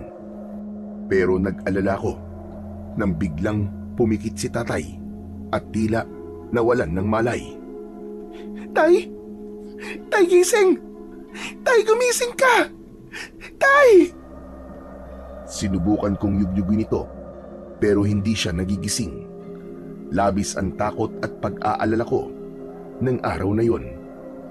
Diyos ko! Huwag niyo pong kunin ang tatay ko! Nakikiusap ako! Huwag ngayon! Habang umiiyak ako, biglang may nagsalita sa likod ko. Nakita ko si Kapitan, kasama ang kanyang pamangkin. Agad na lumapit ito sa tatay ko at sinuri ang kanyang sugat. Nakalmot siya ng aswang. Kumakalat na sa kanyang dugo ang lason. Kailangan siya magamot kagad dahil kung hindi, mamamatay siya at magiging isa sa kanila. Ano? Anong magiging isa sa kanila? Ang kamandag ng aswang ay maaaring makapatay, pero pwede ring gawin itong aswang ang nakagat o nakalmot. Magiging aswang ang tatay ko? Hindi. Ayoko. Kumuha ka na makabuhay. Damong Maria, at kung merong sambong dali mo dito. Hugasan mo muna ng mabilis, tapos pakuluan mo sa maliit na kaldero. Dapat mainit pa yon bago ko ipahid dito sa sugat ng tatay mo. Bilisan mo. Pero, kaya mo bang tanggalin ang lason? Magagamot mo ba ang tatay ko? Wala kang tiwala sa akin? Nagtatanong lang naman ako. Ano, kaya mo ba? Kung ayaw mo mamatay ang tatay mo, gawin mo na lang ang sinabi ko sa'yo. Huwag ka ng maraming satsat. Natigilan ako sa bigla niyang pagsigaw na yon. Pinamukha niya sa akin na wala na akong oras para magtanong pa. Kaya naman, agad akong lumabas ng bahay. Kahit madilim pa, ay hinanap ko isa-isa ang mga halamang gamot na sinabi niya. Mabuti na lang at masipag magtanim ng mga halamang gamot ang tatay ko. Kaya alam ko na nasa bakuran lang namin makukuha ang mga halamang yon. Pagbalik ko sa loob ng bahay, ay agad kong pinakuluan ito sa maliit na kaldero. Nakita ko siyang naghahanda ng malinis na tela. Seryoso ang kanyang muka. Pareho kaming hindi nagsasalita. Nang kumulo na ang tubig, agad ko na itong dinala sa kanya. Maingat na ibinuhos nito ang pinakuluan sa braso ni tatay. Ano ka ba? Anong ginagawa mo? Lalong masasaktan ang tatay ko niyan eh. Hindi mo naiintindihan. Kailangan kong gawin to. Alam mo ba talaga yung ginagawa mo? Baka hindi niya makaya. Mainit yan. Mas mabuting masaktan siya ngayon kaysa lamunin ng sumpa mamaya. Habang pinupunasan niya ang sugat gamit ang malinis na tela, kumuha siya ng ilang nilagang dahon at may dinukot siya sa bulsa niya. May kinuha siyang 3 bato na maliliit. Ipinatong niya yon sa braso ng tatay ko. Tapos ay nagsalita siya. Hindi ko maintindihan ang sinasabi niya. Ibang wika kasi ang gamit niya at para siyang nagdarasal. Biglang nagmulat ng mata ang tatay ko at laking gulat ko nang makitang itim na ang kanyang mata. Ano nangyayari? Bakit ganyan? Huwag kang maingay. Nagpatuloy sa pagdarasal si Randy hanggang sa muli nawalan ng malay ang tatay ko at doon naman sinimulan ng lalaki na talian ang sugat nito. Kailangan niya magpahinga. Huwag mo siyang gagalawin. Ikaw naman, magpahinga ka na rin. At sa palagay mo, makakapagpahinga pa ako sa lagay na to? Sundin mo na lang ang sinasabi ko sa'yo. Huwag nang matigas ang ulo mo. Sinenyasan ako ni Kapitan. Parang sinasabi nito na sundin ko na lang kung anuman ang sinasabi ng lalaki. Wala akong nagawa kundi ang tumayo at pumasok sa kwarto ko para magpahinga. Kinaumagahan, nagising ako sa tunog ng sunod-sunod na kalansing ng kutsara at tasa mula sa kusina.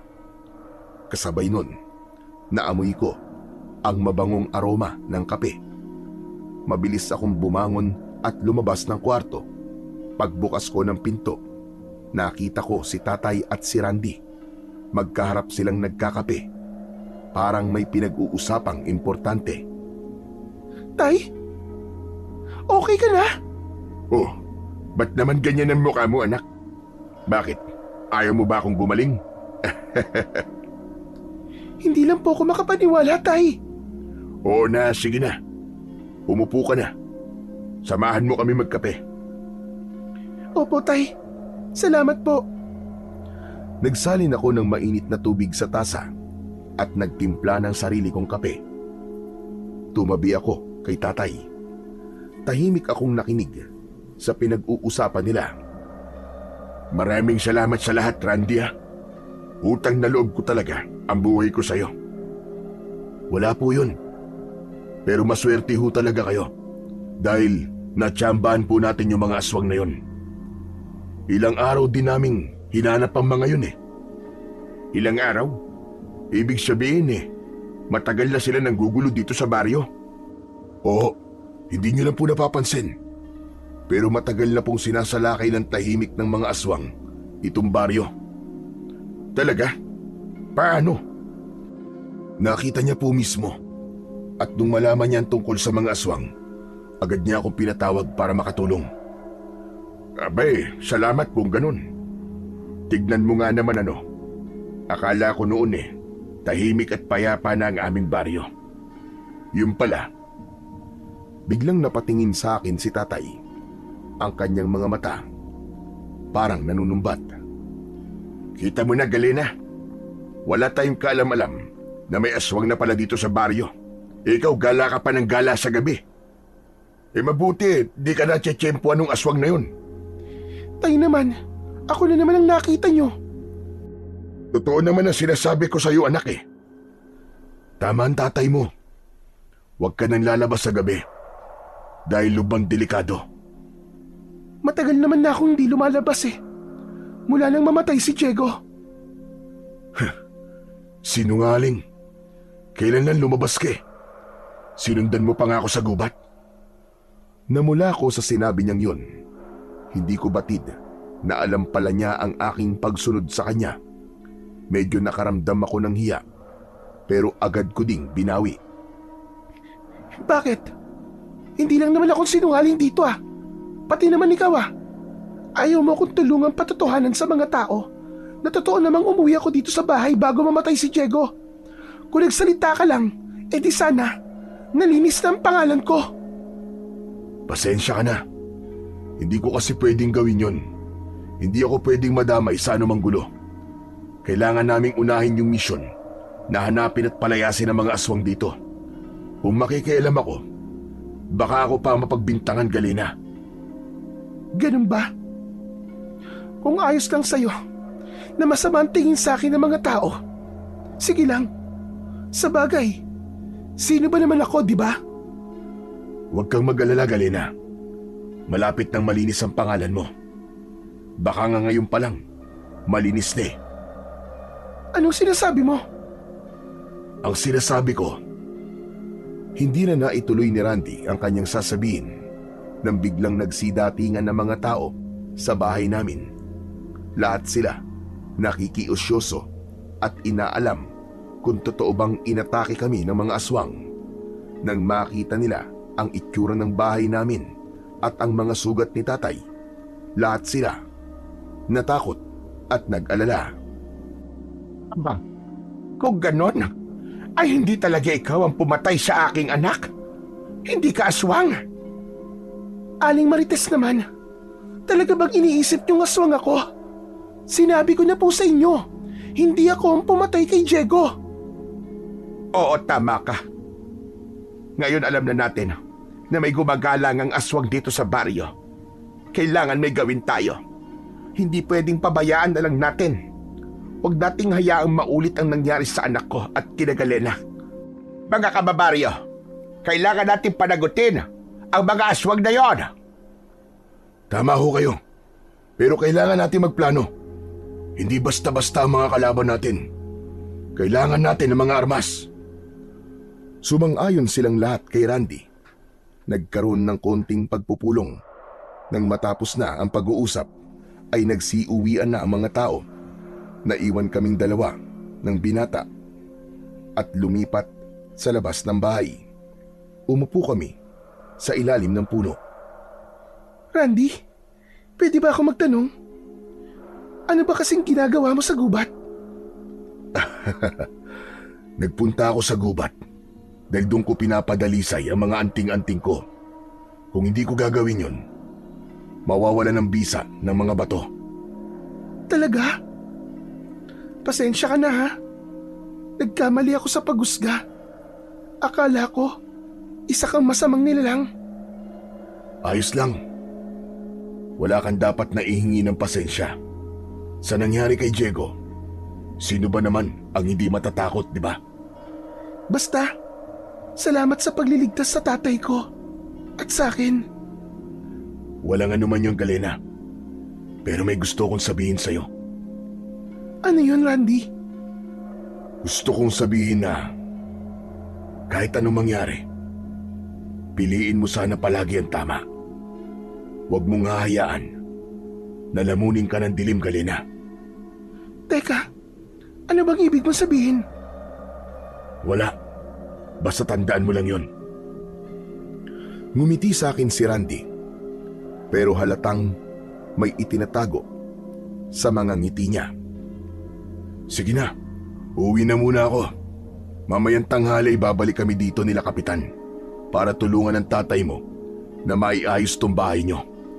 Oo. Sige, ingat ka. Salamat ulit. Ikaw rin. Tahimik na naglakad si Randy papalayo. Wala akong nagawa kundi mapatingin sa kanya. May kakaibang kaba sa dibdib ko at paulit-ulit kong inisip ang sinabi ni Randy. Maya-maya pa ay napatingin ako sa kalsada. May nakita akong gumalaw sa likod ng isang puno. May lalaking lumabas mula doon at nagulat ako nang makilala ko siya. Sinenyasan niya akong lumapit. Bahagya akong umiling, pero kalaunan sumunod din ako sa kanya. Dahan-dahan siyang naglakad.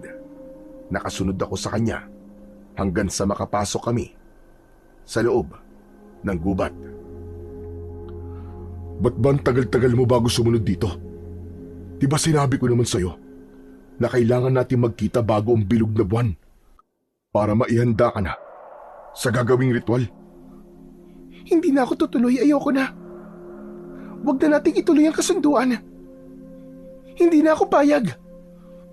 Anong sinasabi mong hindi ka napayag? Hindi pwede ang Galena. Kailangan mong tumupad sa usapan. Kailangan ka ng grupo namin. Muntik nang mapatay na mga kasamaan mo ang tatay ko, Lando. Sino bang matutuwa sa ginawa niyong pagsalakay sa amin kagabi? Mahal, ginawa lang namin yun para masiguro na matutuloy na ang ritual mamayang gabi. Pagkatapos nun, magiging maayos ng lahat. Magiging makapangyarihan na tayo, Galena. Lando, ang gusto ko lang noon ay ikaw at ako. Yung meron tayong normal na buhay. Pero iba na ngayon. Iba na.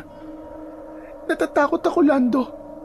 Hindi ko alam kung anong klaseng buhay ang maibibigay mo sa akin dyan sa loob ng gubat. Hindi pwede, Galena. Marami na akong isinakripisyo para sa'yo. Hindi mo ako pwedeng basta talikuran. Alam mo kung gaano kahalaga ang ritual na to para sa amin. Para sa akin. Hindi ako aswang, Lando. Ayoko maging isa sa inyo. Huwag mo akong subukan, Galena. Pinatay ko si Diego para sa'yo. Ipinagtanggol kita sa manyakis na lalaking yon. Ginawa ko ang lahat para maprotektahan ka. Tapos ito lang ang gaganti mo. Ikaw ang pumatay kay Diego? Oo, ako nga. At yun din ang gagawin ko sa lalaking kausap mo kanina. Alam kong may kinalaman siya sa kung bakit nagbago ang isip mo. Wag mo siyang sasaktan. Sinasabi ko na nga, be. Gusto mo siya, no? Hindi, Lando. Hindi ganun yun. Anak ng putya. Kung hindi ka sasama ng maayos sa akin, kukunin kita ng sapilitan. Bigla akong hinawakan ni Lando at hinila. Kahit magsisisigaw ako, hindi niya ako pinakawalan.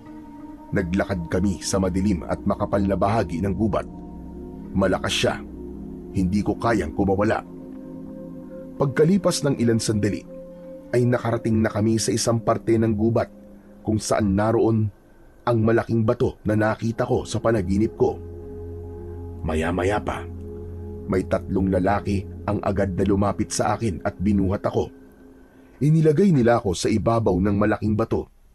Tapos ay tinalian ang aking mga kamay at paa. Napapikit ako sa sakit.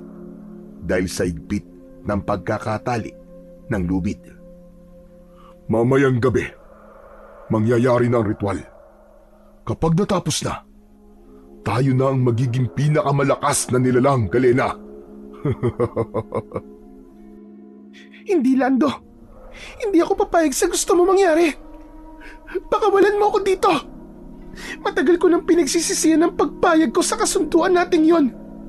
Hindi mo alam kung gaano ko gustong kalimutan ang lahat. Ilang buwan na akong halos malunod sa alak, sa takot, sa konsyensya. Kaya ngayon nakikiusap ako. Palayain mo na ako. Ayokong maging isa sa inyo. Ayokong maging kasangkapan ninyo. Napatigil si Lando. Dahan-dahan siyang lumapit sa akin. Nakita ko ang pag-igting ng kanyang mga panga. Halatang nagpipigil siya ng galit. Parang awa mo na, Lando.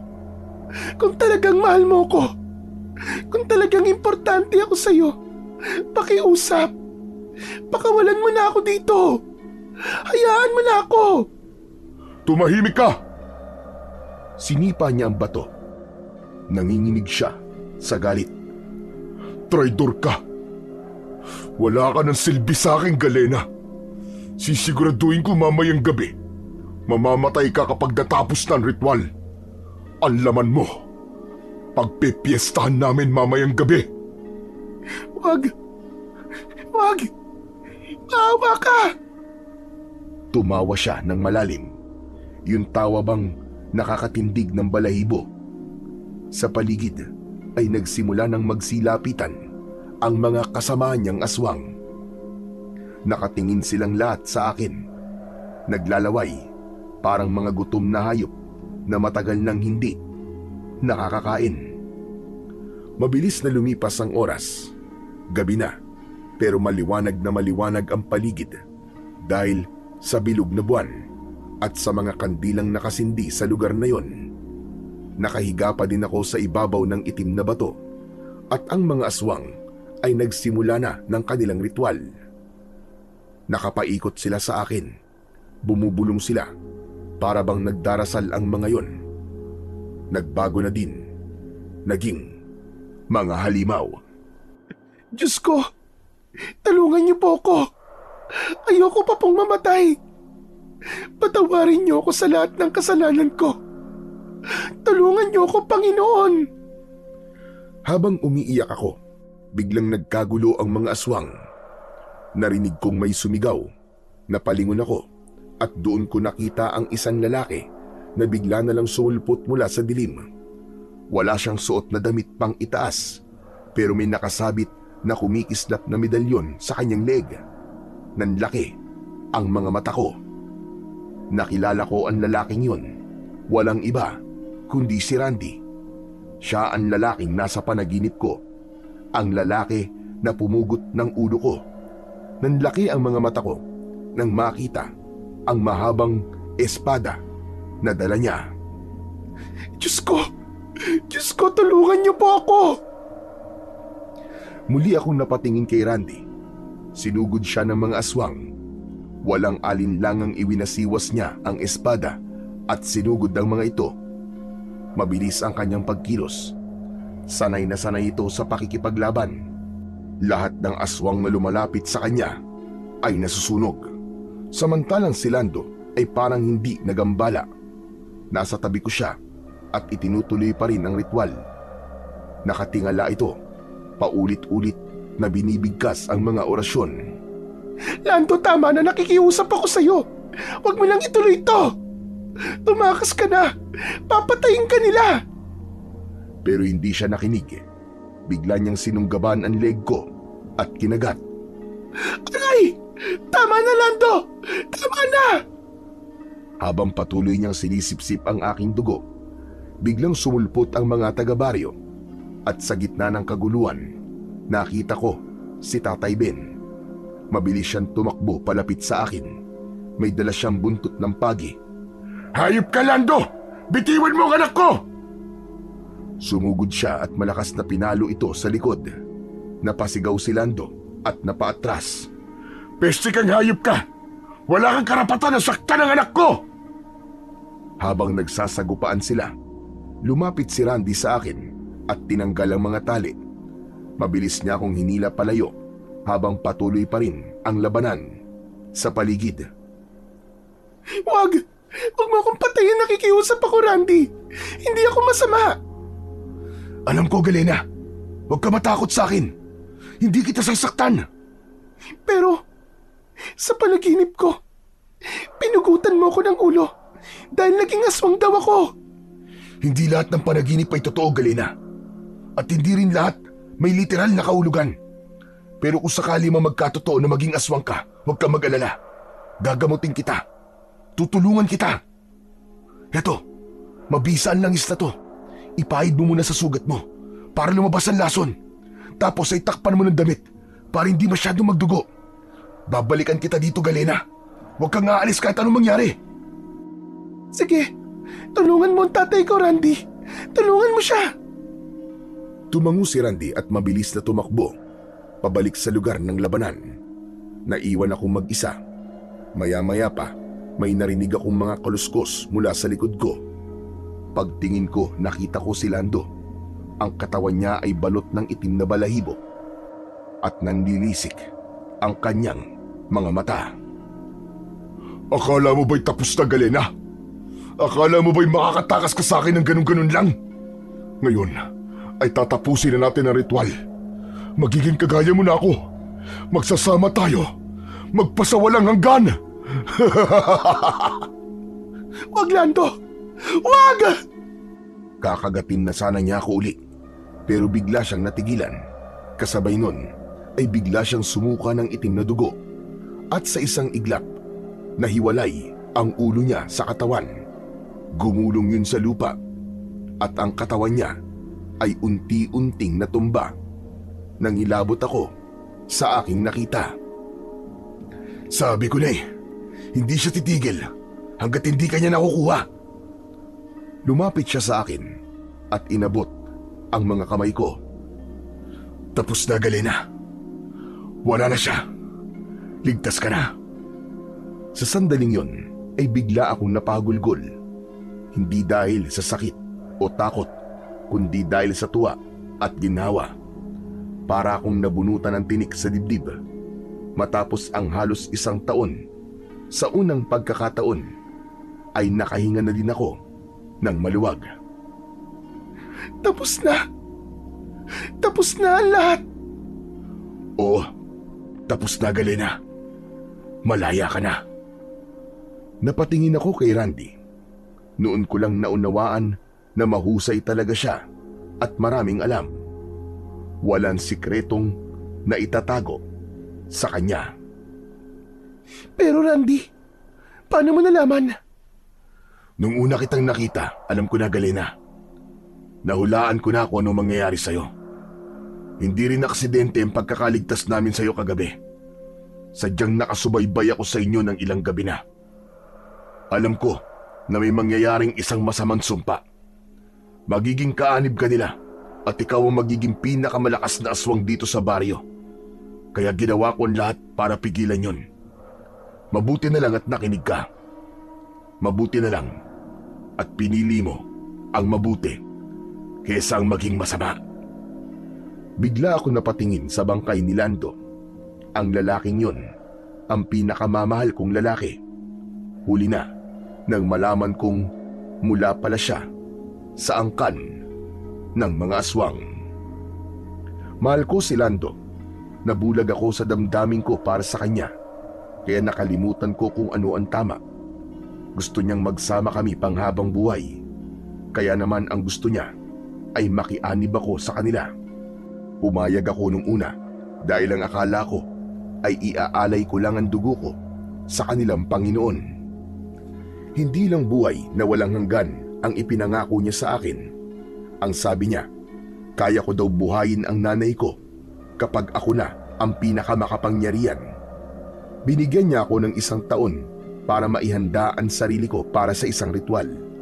Pero habang lumilipas ang mga buwan, unti-unti kong naiisip na mali ang lahat. Ngunit alam kong wala na akong kawala, lalo na't alam ko na palagi niya akong binabantayan. Kaya ang tanging nagawa ko na lang ay ang magpakalango sa alak. Sa paraang to, naisip kong kahit papano ay malilimutan ko ang kasalanan ko. Pero hindi pala ganun kadali ang lahat.